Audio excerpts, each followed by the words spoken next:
Table 18. Behind the catering station. The wedding planner said flatly, her eyes never meeting mine. My daughter-in-law Victoria smiled, but there was ice behind it. We can't have your situation reflecting poorly on our image. My son Marcus stood there, silent as stone. No protest, no kind word, not even a glance my way. The ballroom sparkled with 1,000 lights, crystal chandeliers, throwing rainbows across marble floors, and me, Clara Jenkins, mother of the groom, was being seated behind the kitchen doors. 63 years old, widow of 5 years, 42 years spent teaching music at an inner-city school, and this was my worth. A folding chair near the trash bins. I held my champagne glass so tight, I thought it might shatter. 10 years I raised Marcus alone after his father died. 42 years I worked 2 jobs to put him through college. And here I was, treated like an embarrassment they had to hide, but I didn't cry. I lifted my chin, and walked to that back row, like I was walking a red carpet. And when I sat down, a distinguished man, with silver white hair, and a tailored charcoal suit, slid into the seat beside me. His voice was low, and certain. Let's pretend we arrived together. I turned, my heart stopped cold, those eyes, that voice. It was the man I thought I'd lost, 45 years ago. They had no idea that the woman they shoved into the shadows today was about to step into the light, and they would all be watching. My name is Clara Jenkins. I'm 63, widowed for 5 years. I taught music in Philadelphia public schools for more than 4 decades. I'm not rich, but my pension keeps me comfortable in the small row house Thomas and I bought when Marcus was born. After Thomas died from a heart attack, I thought I'd found peace with being alone. But today, at my son's extravagant wedding, I learned something different. Real loneliness isn't being by yourself. It's being surrounded by people who refuse to see you. The ceremony was at the Westbrook Manor, an estate owned by Victoria's family. The Ashfords' old money, old names, old cruelty, dressed up as refinement. Everything gleamed. Tables draped in ivory silk. Dom Perignon, flowing like water. Women in designer gowns, and men in custom suits. And me in my navy dress from Macy's, the one I wore to Thomas's funeral. I felt like a smudge on their perfect picture. When staff guided me to my seat, I couldn't believe it. Table 18, literally behind the swinging kitchen doors. In front sat Victoria's mother, Eleanor Ashford, dripping in diamonds. Surrounded by society women who looked at me like I was something stuck to their shoe. I heard one whisper to another, "Is that Marcus's mother? I heard she worked at some public school. How quaint." Another laughed softly, cruelly. I heard she had to sell her car just to help with his college loans. Poor thing. I said nothing. I sat straight-backed, hands folded, willing myself not to shake. At the altar, Marcus looked different, polished, expensive, like he'd forgotten where he came from. I remembered the little boy who brought me dandelions, and said, "Mama, these are for you because you're my whole world." Where did that boy go? The music swelled. Victoria floated down the aisle in a gown that cost more than I made in 6 months, a train so long it needed 3 attendants. She never once looked my way. I was a shadow she wanted erased. Just as I was about to lower my head and disappear into myself, the chair beside me scraped. An older man, silver hair catching the light, sat down. The scent of cedar and bergamot drifted over. His watch was Swiss. His movements were elegant, controlled. I thought he'd made a mistake. But then he spoke, quiet and steady. "Let's pretend we arrived together." I froze. He leaned closer, his hand gently covering mine. The touch was warm, grounding. "Just smile," he said. "They're watching now." From the front rows, heads began to turn. Eyes that had held pity now held confusion, then caution. A woman in a peacock fascinator whispered loudly, "Who is that man with the groom's mother? He looks powerful." I didn't dare turn around. But I saw the flicker of a smile on the man's lips. On the stage, Marcus glanced down. His face went pale. His mouth opened like he wanted to speak, but couldn't. Victoria followed his stare. When she saw me sitting beside this elegant stranger, her jaw tightened. I didn't understand what was happening, but I felt it. The balance in the room had shifted. I whispered, barely audible, "I don't know what you're doing." He didn't look at me. "Just keep smiling. Your son's about to look again." I did, and when Marcus glanced down a second time, he looked like he'd seen a ghost. In the very seat where he'd arranged for me to be humiliated, I now sat beside a man who commanded the room with his presence alone. "Perfect," the man murmured. "Now they don't know where to place you anymore." I finally asked, my voice small. "Who are you?" He turned to me, and his deep gray eyes held an answer I'd been waiting half my life to hear. "Someone who should have found you a long time ago." I didn't have time to process it. The ceremony continued. Violins played. The minister spoke. But I knew something had changed. Half the room kept glancing back at us. I caught whispers. "Is he someone important? He looks like someone from the financial pages. ... Wasn't he on the cover of Fortune?" I said nothing. I just looked at the platform where my son pledged himself to a woman who had tried to make his mother invisible. But for the first time in years, I didn't feel invisible. A breeze from the gardens stirred my hair, and I heard a voice inside me whisper, "It's time, Clara." I didn't know why those words rang so clear, but my heart knew. This wasn't Marcus's wedding day anymore. This was the day I came back to myself. When the applause erupted, I stood. The man beside me leaned close. Let them wonder. I looked around. People who had pitied me now looked at me like I was a puzzle. Eleanor Ashford frowned from the front. Marcus looked frantic. Victoria gripped his hand, visibly shaken. And me. I smiled. For the first time in years, I felt weightless. Deep down, I knew no one would ever seat me in the last row again. As the ceremony ended, and the crowd began to drift toward the reception, the man beside me rose and offered his hand. His voice was soft, meant only for me. "We finally meet again, Clara." I looked up, and the afternoon sunlight slanted across his face. Those gray eyes. That same steady gaze. My breath caught. "Daniel." He smiled, slow and certain. "Call me Danny, like you used to." I hadn't said that name in 45 years. I thought I'd forgotten it. But memories don't die, they just sleep. We stood in silence, as the crowd moved around us, like water around stones. His hand still held mine, warm and real, as if no time had passed at all. "You've changed," Danny said gently, his voice deeper now, roughened by years. "But your eyes haven't. When the minister spoke the vows, you still bit your lip." I saw. I laughed, embarrassed, and moved at once. "You remember that." "I remember everything about you, Clara. Especially the things that made life feel worth living." I turned away, hiding the tear that slipped free. "Walk with me," Danny said. "I have a lot to tell you." I nodded. We left the reception hall and wandered into the estate gardens, where rows of white roses perfumed the air. The noise faded behind us, leaving only the soft crunch of gravel beneath our feet. "I looked for you for years," Danny began, his eyes straight ahead. "That year I went to London for the business fellowship. I thought I'd be gone 3 months. I wrote you dozens of letters. Sometimes to a week. I sent them to your old address on Chestnut Street." I stopped. A shiver ran through me. I never got a single one. Danny turned, shock and grief flooding his face. "Not one." I shook my head. "Not one call, not one message. My mother told me you were the kind of man who only cared about climbing the ladder. She said you'd forgotten me." Danny closed his eyes and exhaled hard. "Your mother." I suspected. "When I came back, I called. I was told you'd moved with no forwarding information. I went to the house. It had been sold." I stood quiet, his words falling like rain on parched ground. Pieces I'd never understood started fitting together. All those years waiting. My mother's constant refrain. "Marry someone stable, Clara. Don't be foolish for romance," I whispered, almost confessing. She hid everything. She even erased the messages from the answering machine. I was naive. I thought you'd moved on. Then I met Thomas Kind, steady syphand. I convinced myself it was meant to be. Danny stepped closer, his eyes glassy. "I came back to Philadelphia twice after that. Once in 1982, then in 1985. The first time I hired someone to find you. But you were already married. The second time I saw your wedding announcement in the paper. I knew I was too late." I gave a sad, aching smile. 45 years too late, Danny. "Maybe fate saved a sliver of mercy for us," he said quietly. He nodded, voice rough. "I never married.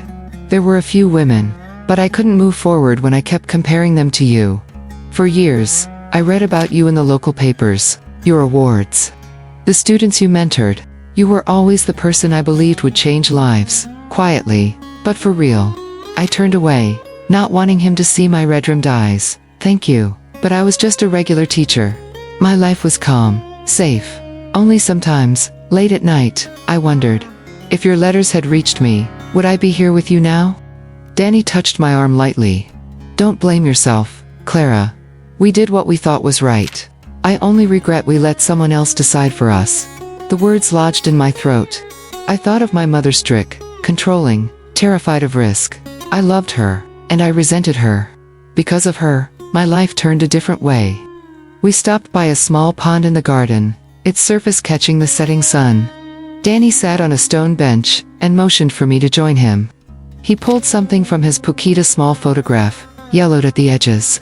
A young woman with dark curls smiled brightly, holding a handful of sheet music. I've carried this since 1979, he said. My hands trembled as I took it. I thought you'd have thrown this away long ago. No, he said with a soft smile. I thought if I kept it, I'd never love anyone else. Then I realized letting go isn't forgetting. It's accepting that love can exist, even when the person isn't there. I looked down at the photo, my voice barely a whisper. I loved Thomas, Danny, truly. But he never saw me the way you did. Our marriage was peaceful, affectionate, stable, but it didn't have fire. Maybe I learned to live without being truly seen. Danny pressed a hand to his chest. And I lived as if I were still seeing you. Strange, isn't it? A man can pass 1,000 faces and only remember one smile. I steadied myself. You know, some nights I dreamed we were back at Angelo's, that little Italian place on 9th Street, where I used to steal the breadsticks from your basket. Danny laughed deep, still young somehow. And you got caught because I counted how many were left. I remember. You blushed the whole night. We both laughed, the sound mixing with the scent of roses and the hush of water, like memories being dusted clean. My life went far from where we started, Danny said after a moment. I built a company, met governors, walked into rooms full of very powerful people. And in moments like that, I remembered the 19-year-old girl on the library steps, reading me Langston Hughes. My throat tightened. Don't say these things, Danny, we're too old to dream like that. He smiled, his eyes still bright. No, Clara, we don't need to go back. We only need to choose the next 20 years. I stayed quiet. The pond reflected two older people sitting side by side. Two who once loved madly, lost each other to pride and interference, and now sat hand in hand, no longer young, but no longer afraid. The breeze lifted the roses again. I looked at him for a long time, feeling something strange, peace and revival, twined together. I didn't know what tomorrow would bring, but in that moment, I knew one thing for sure. My tired heart could still say yes. We were still by the pond when urgent footsteps sounded behind us. I turned to see Marcus and Victoria striding over, faces tight like they were trying to put out a fire. Her gown snagged on the grass, but she didn't care. She yanked Marcus along. Mom, right now, Marcus said, his voice low but rattled. We need to talk. I exhaled, staying seated. Beside me, Danny remained calm, eyes on the two approaching figures unruffled. Victoria reached us first. She stared straight at Danny, and spoke like a blade. Who are you? Danny smiled, stood, adjusted his tie like he was entering a boardroom, and answered evenly. I'm someone who once mattered a great deal to Clara. The air froze. Marcus blinked, trying to piece together something he'd never seen before. Victoria frowned, stepped back, then hissed. This is my wedding, not a place for strangers. I rose, my voice calm but firm. Victoria, you're speaking to my guest, and he is certainly not a stranger. Danny gave me a brief nod, enough to steady me. He said, clear and level, I'm sorry if my presence bothers you, Miss Ashford, but perhaps you should worry more about how you treat your mother-in-law than about other people's credentials. Victoria froze like she'd been slapped. Marcus reached out, trying to ease the moment, but Danny continued before they could speak. I watched from start to finish, a mother pushed to the last row at her own son's wedding. Humiliation, dressed up as propriety and status. I heard Marcus take a sharp breath.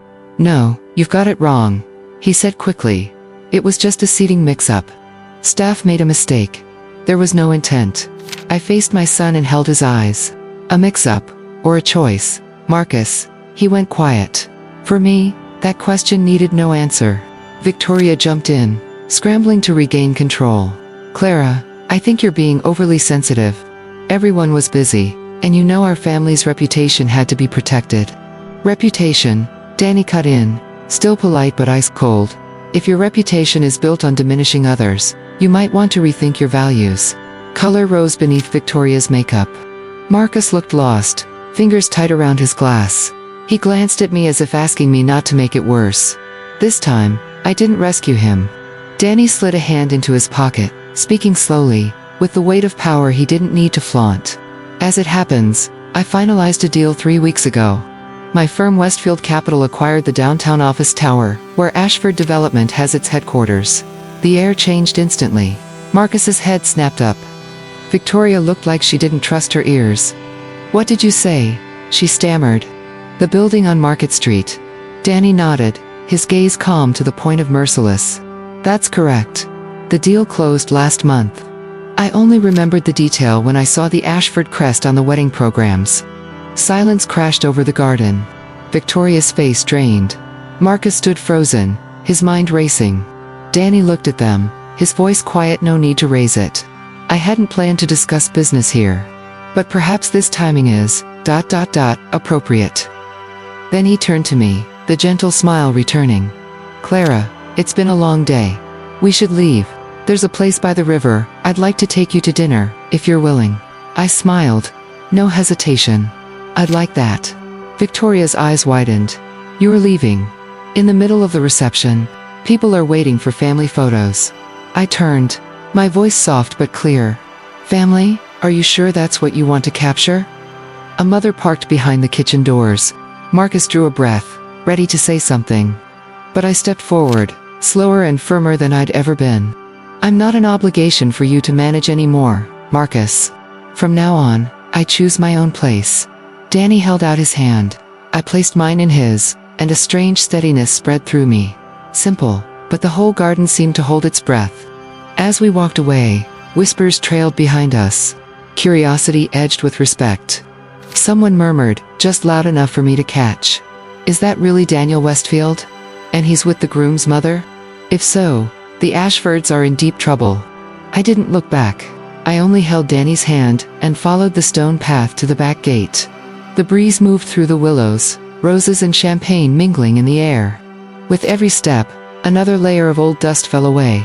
At the car, Danny opened my door like we were 20 again. I'm sorry, he said quietly. If I'd known today was your son's wedding, I would have come sooner. Maybe everything happens for a reason, I said, looking at him with a feeling I couldn't name. Relief and ache twined together. You don't owe me an apology, Danny. If anyone does, it's those who treat love and respect like bargaining chips. He smiled, soft as the afternoons I remembered. Then tonight, let me feed you well, and talk for a long time. Like two old friends waking from a long dream. His car rolled out of the garden, catching the last light on the glass. Through the window, I watched the trees sway and Marcus and Victoria shrink into the murmuring crowd.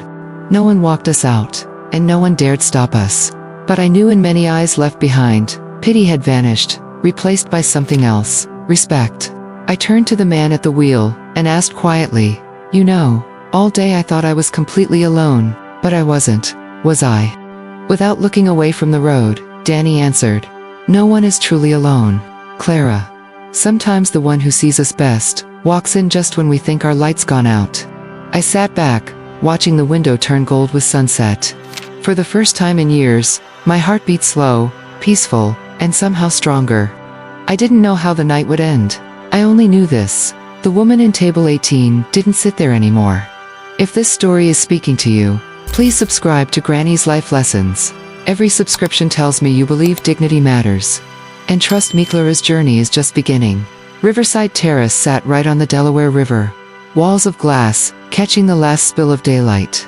Evening light washed the silk drapes, gold soft piano jazz drifted through the space, threading through the quiet clink of silverware, and the low laughter of a few couples nearby. Danny chose a small corner table facing the water, where sailboats in the distance looked like fragments of memory floating by. He pulled out my chair, still precise and thoughtful, as if 45 years had never been cut away. You still like sitting by the window, he said gently. Remember the first time at Angelou's, you chose the table by the glass so the sunset would hit just right. I laughed, fingers brushing the water glass. You remember that? Everything connected to you, he said, eyes warm and deep. The server arrived. Danny didn't need a menu. Chicken marsala Caesar salad with light dressing, and a small pour of Chianti. Not too chilled. I stared at him, astonished. That's exactly what I ordered 45 years ago. He only smiled and nodded for the server to go. We let a gentle silence settle. I watched the ripples on the river mirror, the first city lights. It was so peaceful. I didn't know where to begin. In the end, Danny spoke first.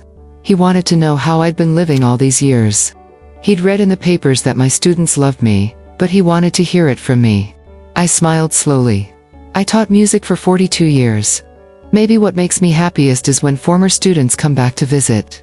Some bring their children and say, I'm the reason they became teachers themselves. I paused, then continued. In those last years, I was teaching while caring for Thomas. His illness stretched on for more than 3 years. Every evening, I played him the Duke Ellington records he loved. After he was gone, I kept playing them as if he were still sitting there. Danny listened without interrupting. Now and then he nodded, his eyes holding a sorrow I didn't dare look at for long. After Thomas died, I thought I'd gotten used to loneliness. I went on, my voice turning hoarse, but really, I was just living in silence. Marcus called me every other Sunday, right on schedule. Asked the same 3 questions. Are you well? Do you need anything? I'm very busy. That tone like he was checking off a task. Danny sighed. I understand. Obligation is the worst form of love. It pretends to care, but the heart is gone. I gave a small laugh, then asked, what about you, Danny? Did you ever have someone? He leaned back slightly, looking out at the river. Yes, a few, but it always felt unfair to them. No matter how wonderful they were, I kept comparing them to someone who'd gone very far away. In the end, I chose to live alone. Alone, but not empty. Maybe because I always believed you were okay somewhere. That line made my heart pinch. For a moment, I saw the 19-year-old boy again, sitting under the tree outside my dorm. Guitar in his lap, smiling every time I sang. The server brought our food. The chicken marsala fragrant and steaming. I took a bite. The richness of mushrooms, wine, and butter spread across my tongue, and I suddenly laughed. What is it? Danny asked. It's just this tastes as good as it did back then. And I almost cried because of it. Cry if you want. There's nothing wrong with letting yourself be moved. I shook my head, swallowed slowly, then whispered, no. I don't want to cry anymore. I want to remember it with a smile. We ate unhurriedly, each sentence filling in the gaps of the years we'd lost. When the wine was topped off, Danny rested an elbow on the table, the light casting gold in his eyes. Clara, we can't turn back time, but we can choose tomorrow. I looked at him in silence. Inside me, something both strange and familiar stirred as if an old heart were waking from a long sleep. You make it sound too simple, I answered, my voice trembling. Because it really is simple. Happiness doesn't need magic. Only the courage to start again. Before I could reply, my phone buzzed in my purse. I glanced down 8 missed calls from Marcus and 4 messages from Victoria. They all said the same thing. Who is Daniel Westfield? Mom, where are you? Do you know what kind of man he is? I set the phone face down and exhaled slowly. They've started digging into you. Danny smiled lightly. Of course. The Ashfords never rest easy when they don't know what someone can do to them. Aren't you afraid? I asked, half joking, half serious. Afraid. I've been through much bigger battles. They should only be afraid if they keep looking down on people. I laughed. You're as confident as you used to be. No, Clara. I just believe in cause and effect. Those who sow contempt will bow their heads to reap it. I switched the phone to silent. For the first time in years, I didn't feel compelled to respond to my son right away. A quiet settled over me. Not loneliness. True peace. What are you planning after you leave Philadelphia? I asked, nudging the conversation away from power and shadows. Danny leaned back, eyes far away. I've been thinking about Tuscany. There's a small village called Montepulciano. Good wine, clear skies, lavender blooming all summer. I laughed. You don't have a house there. He chuckled back. I'll buy one. We both laughed freely, not tamped down by politeness or fear of judgment. I realized it had been a very long time since I'd felt this kind of excitement. Not worry, anticipation that something good might come. After the meal, Danny called for the check before I could reach for my wallet. You can get the next one. If we meet again. I looked at him and smiled. You just wrote the next invitation yourself. I know. And I hope you won't cancel. At the door, the river breeze slipped in with a touch of salt and cold. I pulled my wrap tighter, watching the city lights flicker in his eyes. Thank you for dinner, Danny. Thank you for coming. If you hadn't walked to table 18, I might never have had the chance to see you again. I said nothing, not because I had nothing to say, but because any words felt extra. I simply nodded and turned away. When I climbed into a cab home, the phone buzzed again. 5 more missed calls from Marcus. I watched the screen glow in the dark, then tapped mute notifications. That night, I didn't call back. I sat by the window, looking out at the city lights shimmering over the river, and realized it had been a long time since I'd felt this light inside. Tomorrow, I'd have to face Marcus and Victoria, and that world out there. But tonight, it was just me and the calm of being seen, heard, and remembered. And somewhere in Philadelphia, I believe Danny was looking out at the river too, facing the same direction where the lights met the water, and the past finally let go. For days after that evening by the river, my phone rang while I was watering the plants on the porch. Marcus's voice came through, trying to sound steady, but failing to hide the strain. Mom, are you free tonight? Victoria and I want to take you to dinner at Blackstone. Blackstone, the most upscale restaurant in Philadelphia. The kind you book 2 weeks ahead. I knew they weren't inviting me out of love. I wiped my hands and smiled slightly. Of course, I can go.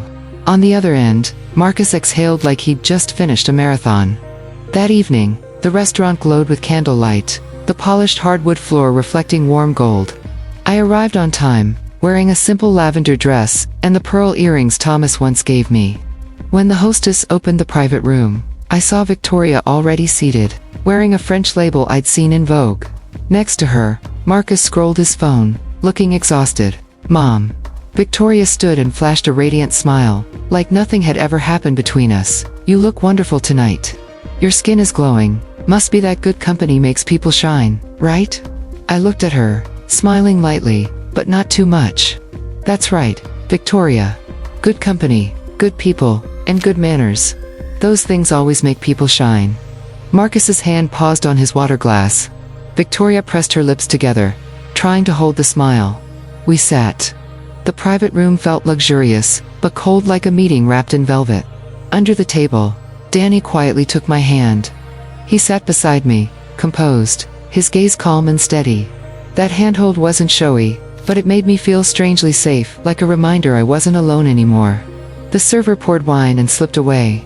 Victoria started with small talk: vacations, new projects, charity galas. Everything came out in a flat, practiced tone, like she was executing a strategy rather than having a conversation. I stayed quiet, smiling at the right moments, so she wouldn't know how clearly I was listening. When the main course arrived, grilled filet with truffle butter, Marcus set down his knife and looked at me. Mom, I actually wanted to talk a bit about work. I took a sip of wine. Yours, or mine? He faltered. Victoria cut in, voice soft as cotton, but edged with calculation. Westfield Capital just bought the building where our company's headquarters are. It would be wonderful if your side could consider keeping the current lease terms. We could all benefit. Danny looked up, not rushing. He cut a piece of meat with measured movements, then said evenly, business is business, Miss Ashford. No one gets to change terms based on personal ties if the conditions aren't right. I saw a tendon jump in Victoria's neck. Marcus forced a thin smile and tried. I think things can be flexible, as long as both sides want it. Danny set down the knife, a rare sharpness flickering in his eyes. I'm only flexible with people who know how to show respect. The words drifted out like a breath, yet the room fell absolutely silent. I straightened, set my glass down, and said gently, but clearly, before we talk business, maybe we should talk about something more important. Respect. Marcus looked at me, flustered. Mom, I know there was a little misunderstanding at the wedding. I cut in. It wasn't a misunderstanding, it was a choice. You chose to seat me behind the kitchen doors. You chose silence when your wife said my situation would embarrass her family. Victoria jumped in fast. I didn't mean harm, Clara. I just wanted the ceremony to look perfect. I'm sorry if my words hurt you. I looked straight at her, my voice low but firm. Victoria, are you sorry you said it, or sorry it has consequences now? I wasn't angry, I just needed sincerity. But sometimes sincerity is the hardest thing to give. And when someone apologizes to you, what makes you believe they truly regret it? Share it with me, so I know I'm not the only one who's wrestled with that. Drop your thoughts in the comments below. The question made Victoria choke up. Marcus lifted his eyes to mine, torn between guilt and confusion. He took his wife's hand, his voice getting smaller. Mom, I really am sorry. I shouldn't have stayed silent that day. I just didn't want to mess up the ceremony. Mess it up? I asked softly. More than seating your mother behind the service station. You once promised your father you'd never make me feel left out. That day, I've never felt more foreign to my own son. Marcus lowered his head. I heard a spoon gently tap a plate. Victoria set it down, trying to hide her irritation. Danny spoke up quiet but impossible to dismiss. Westfield Capital didn't buy that building to make trouble. But we respect principles. Those who act right will always be treated right. They both understood. Victoria slid back into politeness. Of course. I just thought we're family. We could find a way to work together so no one loses. I took another sip of wine, the tannins blooming lightly on my tongue. Family isn't a contract, Victoria. I don't need collaboration. I need respect. She forced a smile, and shifted to congratulating the fresh start of their marriage. But her voice had lost its ease. I listened but said nothing more. The meal ended in polite silence. Only the distant jazz filled the space between us. When the server cleared dessert, Danny stood first and pulled out my chair. I think we should go, Clara. Let's not let anyone mistake this for a negotiation. I rose and turned to my son. Marcus, I hear your apology. But forgiveness takes time. It's not something you can negotiate. He nodded, eyes damped but controlled. Victoria stood still, lips pressed tight. Before I left, I looked at the two young people, the child I raised with sweat, and the woman I once believed would make him happy. I hope when you say I'm sorry, it's because you mean it, not because you're afraid of losing a contract or status. No one answered. The table light reflected my face calm. Not angry, not bitter. I turned and walked out with Danny. On the way home, the city blazed towers like glass blocks against the night. In the car, Danny stayed quiet, giving me room to think. After a while, he said softly, "You held your ground, Clara. I'm proud of you." I looked out the window, a faint smile rising. Maybe I finally learned what you've known all along, that silence can be stronger than words. He nodded and found my hand, giving it a gentle squeeze. That night, I didn't feel tired. Maybe because, for the first time in years, I'd walked out of a conversation, without apologizing for existing. When Danny walked me to my door, the night felt lighter, almost warm. I looked up at the city sky, then at the man beside me, and for the first time in a very long time, I felt steady, rooted in my own worth. Whatever tomorrow brought with Marcus and Victoria, I knew this much. I had finally reclaimed my place in my own life, and that, more than anything, was enough for tonight.